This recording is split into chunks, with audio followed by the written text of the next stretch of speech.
నమస్కారం friends, welcome back to our channel. మన India తాలూకా మొత్తం కంట్రీ నామినల్ జీడిపి వచ్చి అరౌండ్ 345 lakh crores అలా అంటండి. అందులో ఇంచుమించు 4% అనుకోండి. 4% అంటే ఎంత అవుతుంది? 15 lakh crores అలా అవ్వచ్చా? 15 lakh crores అండి.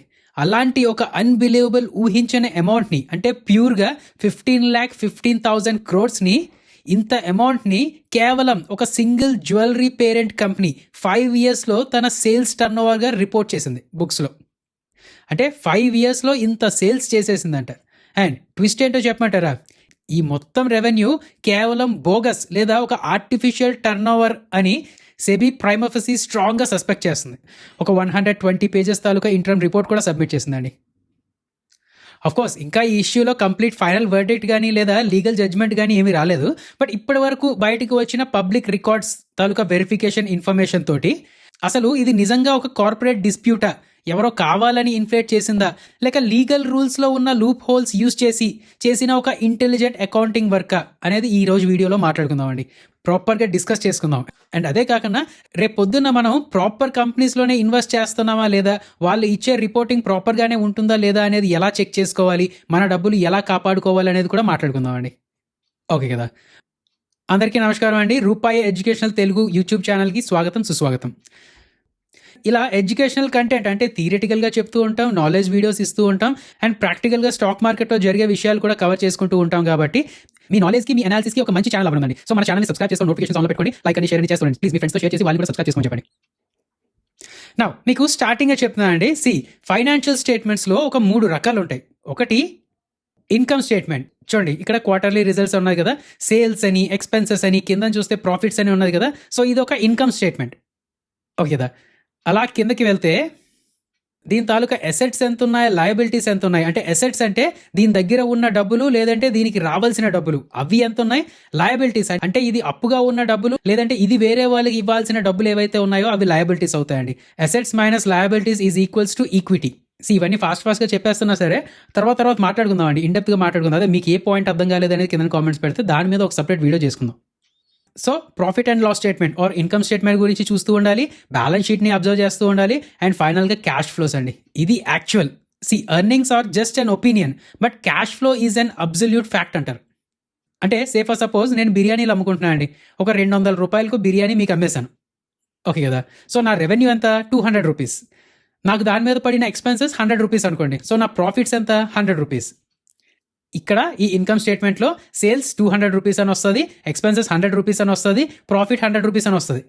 బాగానే ఉంది కదా. అయితే ఫర్ సపోజ్ మీరు ఆ 200 రూపాయలు నాకు ఇవ్వలేదండి. అచ్చే మీ సబ్స్క్రైబర్నే కదండి, వచ్చే నెల ఇస్తానని చెప్పేసి వెళ్ళిపోయారు మీరు బిర్యానీ ప్యాకెట్ తీసుకొని. సో ఆ డబ్బులు నాకు యాక్చువల్గా వచ్చేయా? లేదు కదా.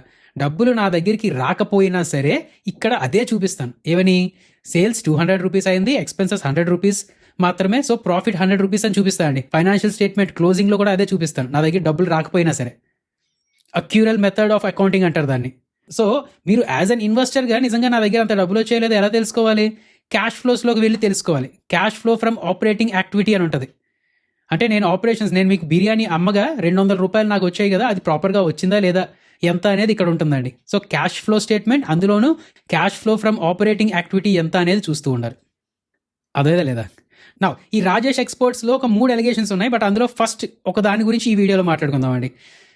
First thing, gross revenue versus actual value edition. Okay కదా. ఈ టాపిక్ గురించి మీకు ఒక ఐడియా రాకముందు ఏంటంటే ఒక బేస్ క్రియేట్ అవ్వాలండి మీకు.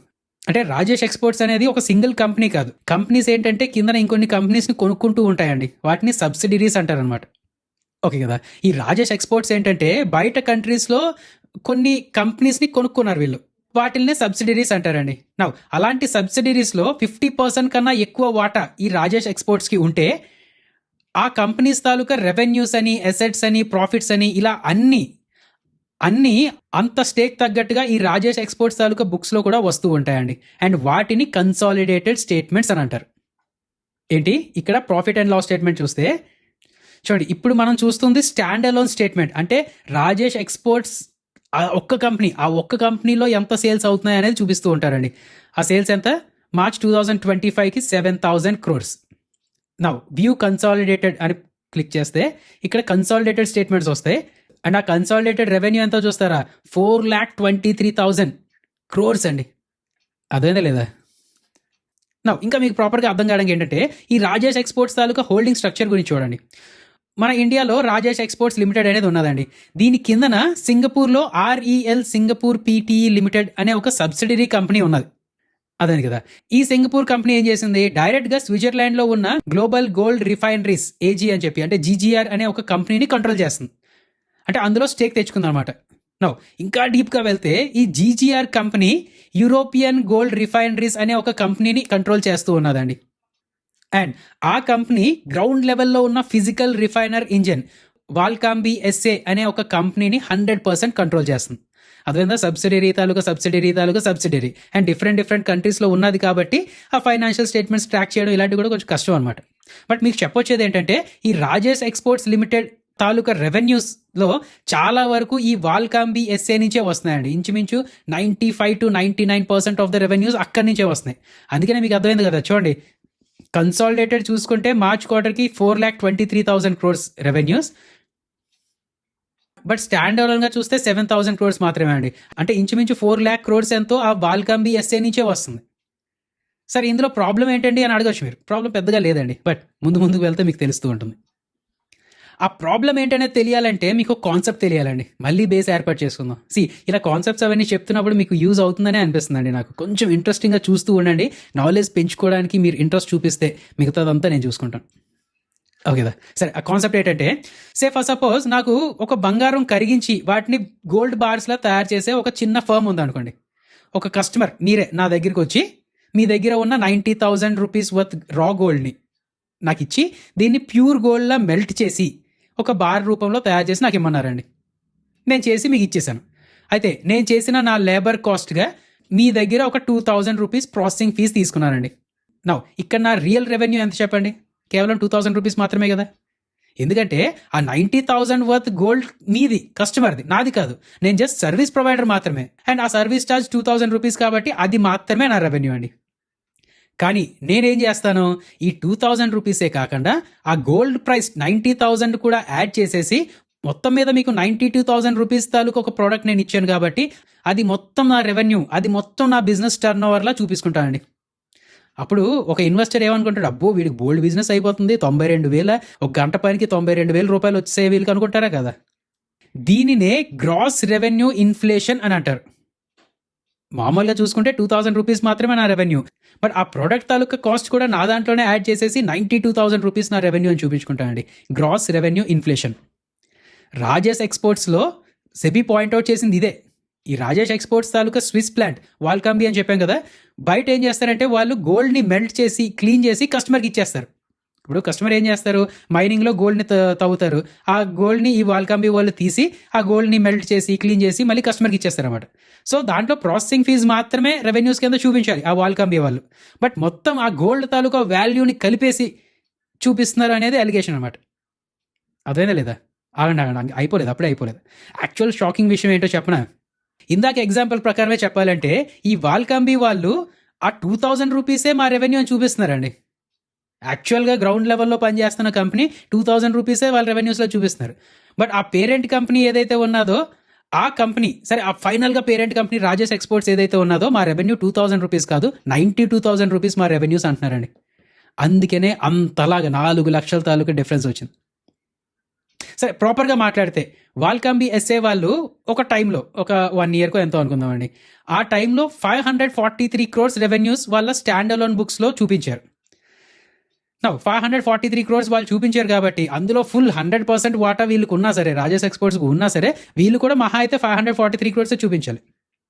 బట్ మధ్యలో ఏం జరిగిందంటే ఈ హోల్డింగ్ కంపెనీ జీజీఆర్ అదే టైంలో ఆ 543 crores కాకుండా అదే టైంలో 3 lakh crore రెవెన్యూగా చూపించారండి. అండ్ అదే రెవెన్యూ మళ్ళీ రాజేష్ ఎక్స్పోర్ట్స్ కూడా చూపిస్తూ ఉంటుంది కదా. అదేదా రెవెన్యూస్ కన్సాలిడేషన్ అనేది మీకు అర్థమైంది కదండి. సబ్సిడరీస్ గురించి, కన్సాలిడేషన్ గురించి చెప్పుకున్నాం కదా.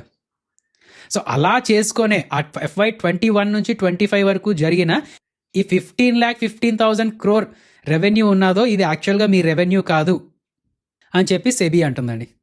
మళ్ళీ అదే పాయింట్ గురించి చెప్పుకున్నా, ఈ పాయింట్ మీకు బాగా అర్థం కావాలండి. సెబీ వాళ్ళ పాయింట్ ఆఫ్ వ్యూలో ఏంటంటే, ఆ స్విస్ తాలూకా రిఫైనరీ ప్లాంట్ వెల్కమ్ ఏదైతే ఉన్నదో, వేరే వాళ్ళ బంగారాన్ని జస్ట్ క్లీన్ చేసి మళ్ళీ తిరిగి వాళ్ళకి ఇచ్చేసే ఒక బేసిక్ సర్వీస్ ప్రొవైడర్ మాత్రమే కాబట్టి వచ్చిన ప్రాసెసింగ్ ఫీజు ఏదైతే ఉన్నదో అది మాత్రమే రెవెన్యూలో చూపించుకోవాలి అని చెప్పి అంటున్నారు. అండ్ ఇంకొకటి, వాళ్ళైతే నిజంగా అదే రెవెన్యూలో చూపించుకుంటున్నారు, బట్ ఆ పేరెంట్ కంపెనీకి వచ్చేసరికి ఎందుకు మొత్తం రెవెన్యూ చూపించుకుంటున్నారు అనేది సెబీ అడుగుతుందండి. కంపెనీ వాళ్ళు ఏం చెప్తున్నారంటే, మేము international trade and standard consolidation rules follow అవుతున్నాం. ఇంటర్ సబ్సిడరీ డేటాని హై లెవెల్ పేరెంట్ కంపెనీ అకౌంట్స్లోకి కన్సాలిడేట్ చేసేటప్పుడు ఏంటంటే, రూల్స్ బ్లాక్ అలౌ చేసే గ్రాస్ హ్యాండ్లింగ్ మెట్రిక్స్, అంటే మొత్తం ట్రాన్సాక్షన్ వాల్యూ ఏదైతే ఉన్నదో దాన్ని బేస్ చేసుకొని మేము రాసుకోవచ్చు అనే రూల్స్ ఉన్నాయి. అలాగే మేము చేసాము. సో అంటే సెబీ వాళ్ళు కాల్ చెప్తుంది ఏంటంటే, రాజేష్ ఎక్స్పోర్ట్ చెప్తుంది ఏంటంటే, ఇది కేవలం అకౌంటింగ్ డెఫినేషన్ స్టాండర్డ్ మ్యాచింగ్ లూప్స్లో బేసిక్ కన్ఫ్యూజనే తప్ప మేము కావాలని ఫ్రాడ్ లాంటివి ఏమీ చేయలేదు అని చెప్పి కంపెనీ మేనేజ్మెంట్ చెప్తుందండి. సరే, పోనీ ఎంతవరకు కూడా కరెక్టే, రాజేష్ ఎక్స్పోర్ట్ చేసింది కరెక్టే అని అనుకున్నా సరే, సెబీ వాళ్ళ డైరెక్ట్ కౌంటర్ ఏంటి చెప్పమంటారా? సరే, మీరు ఏమంటున్నారు? ఇందాక ఎగ్జాంపుల్ చెప్తున్నాండి, 2000 రూపీస్ మాత్రమే మీ రెవెన్యూ అని నేను అంటున్నాను, కాదు 92,000 రెవెన్యూస్ అని చెప్పి మీరు అంటున్నారు. సరే, ఓ పని చేయండి, మీరు నాకు వెరిఫైబుల్ పేపర్ ట్రైల్ అనేది చూపించండి అంటున్నారు. అంటే డైరెక్ట్గా వాళ్ళు అడుగుతుంది ఏంటంటే, మీ తాలూకా గోల్డ్ ఏదైతే ఉన్నదో అది 90,000 రూపీస్ అని మీరు ఎలా ఫైండ్ అవుట్ చేశారు? కస్టమర్ మీకు ఏమైనా రాసిచ్చారా, లేదంటే మీరు ఎక్కడికైనా రాసిచ్చారా? ఆ మొత్తం డేటా ఏదైతే ఉన్నదో అది ఒక ప్రూఫ్లో నాకు చూపించండి అని చెప్పి వాళ్ళు అంటున్నారు అనమాట. సెబీ అంటుంది. కరెక్టే కదండి? అంతే కదా. ఇప్పుడు ఎవరికి అమ్మారు, ఎవరి దగ్గర కొన్నారు అనే పార్టీ వైజ్ డేటా లేదు. అలాగే రియల్ బంగారం డెలివరీ జరిగిందా లేదా అని చెప్పే ఫిజికల్ తాలూకా ఇన్వెంటరీ రికార్డ్స్ అని, కస్టమర్ కన్ఫర్మేషన్స్ ఇలాంటివి కూడా లేవు. ఇలాంటివి ఏమంటే చూపించండి మాకు, పోనీ అప్పుడు మనం మాట్లాడుకుందాం అని సెబీ అంటుందన్నమాట. దీనికి రాజేష్ ఎక్స్పోర్ట్స్ వాళ్ళు చెప్తుంది ఏంటంటే, ఒక ఫైనల్ ట్విస్ట్ అనుకోండి ఇది, డేటా అడిగారు కదా, సెబీ వాళ్ళు డేటా అడిగారు కదా, కంపెనీ ఏం చెప్తుందంటే, స్విస్ తాలూకా ప్రైవసీ లాస్ ప్రకారం ఈ రికార్డ్స్ మీకు చూపించాల్సిన అవసరం లేదు, మా ప్రైవసీ మాకు ఉంటుంది అని చెప్పి సెబీకి గట్టిగా కౌంటర్ ఇచ్చారనమాట. సో ఇప్పుడు బాల్ తీసుకొచ్చి సెబీ కోర్టులో పడేశారు రాజేష్ ఎక్స్పోర్ట్స్. ఏమంటున్నారు? స్విస్లో డేటా ప్రైవసీ లాస్ అవి ఉంటాయి, అన్నీ ఇచ్చేయాల్సిన అవసరం లేదని వాళ్ళు అన్నారు. దీనికి సెబీ మళ్ళీ తిరిగి కౌంటర్ ఇచ్చింది. సెబీ అంటే ఈ ఫారెన్ ప్రైవసీ లాస్ ఏదైతే మీరు అంటున్నారో ఇందులో పర్సనల్ ఓకే, మీ పర్సనల్ తాలూకా డీటెయిల్స్ మేము అడిగితే అది మీరు ఇవ్వాల్సిన లేదు, బట్ కార్పొరేట్ తాలూకా డైనమిక్ బిల్లింగ్స్ ఏదైతే ఉన్నదో ఈ వెరిఫికేషన్కి ఈ రూల్స్ అప్లై అవ్వవు. అండ్ అలాగే ఇండియన్ సెక్యూరిటీస్ లా ప్రకారం కూడా నేను అడిగిన డేటా నాకు ఇవ్వాలండి అన్నట్టే సెబీ అంటుందండి. సో అర్థమైందా లేదా? 4,23,099 crores అండి. స్టాండ్ అలోన్గా చూస్తే జస్ట్ 7,000 crores మాత్రమే. అంటే 4,00,000 crores వీళ్ళు అకౌంటింగ్ తాలూకా ఇది అది చూపించి ఏదో మొత్తం మీద ఇన్ఫ్లేట్ చేసుకున్నారు. సో ఇక్కడ ప్రాబ్లం ఏంటంటే ట్రాన్స్పరెన్సీ లేదు కాబట్టి ఒక బిగినర్ ఇన్వెస్టర్ ఎవరైతే ఉన్నారో వాళ్ళు కొంచెం తప్పు స్టెప్ తీసుకునే ఛాన్స్ ఉందా లేదా? అందుకనే సెబీ ఇలాంటి వాటిలో సీరియస్గా ఉంటుందండి. అదే లేదా? ప్రస్తుతం మీకు ఫ్రాడ్ అనేది అర్థమైందా లేదా? సో ప్రాపర్గా మీకు చెప్పగలిగానే లేదా? చేయగలిగానంటే ప్లీజ్ లైక్ చేయండి, షేర్ చేయండి, కామెంట్ చేయండి. ఇలాంటి మరింత మంచి వీడియోతో మళ్ళీ కలుద్దామండి. జై హింద్.